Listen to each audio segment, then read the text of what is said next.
อิงตามการรายงานของฐานพันโทแก้วอุดรสนธิกุมารหัวหน้าแผนกตำรวจสกัดกั้นและต้านยาเสพติดกองบัญชาการปกสแขวงสะหวรรณเขตได้รายงานต่อสื่อมวลชนปกสแขวงว่าในเวลาประมาณ 12 โมงของวันที่ 26 สิงหาคม ปี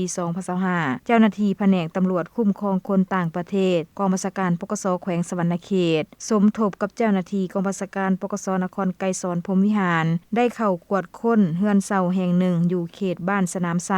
นครไกรสอนพรหมวิหารผ่านการกวดกาเฮือนเช่าดังกล่าวจึงฮู้ได้ว่า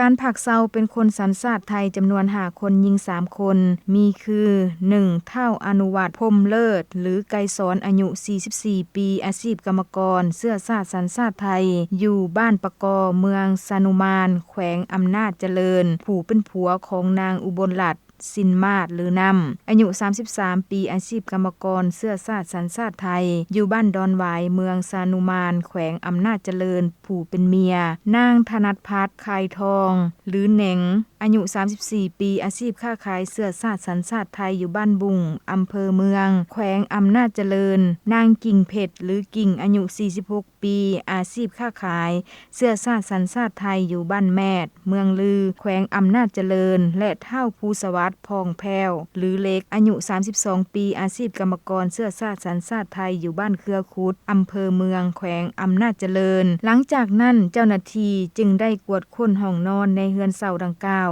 จึงพบเห็นกระเพผสมสารยาเสพติดจำนวน62ซองและปืนสั่นยี่ห้อกอก19สีดำ1กระบอกพร้อมลูกปืน12ลูกอยู่ในห้องนอนของเท่าอนุวัตพรหมเลิศหรือไกรสอนให้แผนกตำรวจสกัดกั้นและต้านยาเสพติดปกสแขวงดำเนินการสืบสวนสอบสวนตามขั้นตอนของกฎหมายผ่านการสืบสวนสอบสวนเท่าอนุวัตพรหมเลิศหรือไกรสอนผู้เกี่ยวได้รับสารภาพว่ากาแฟ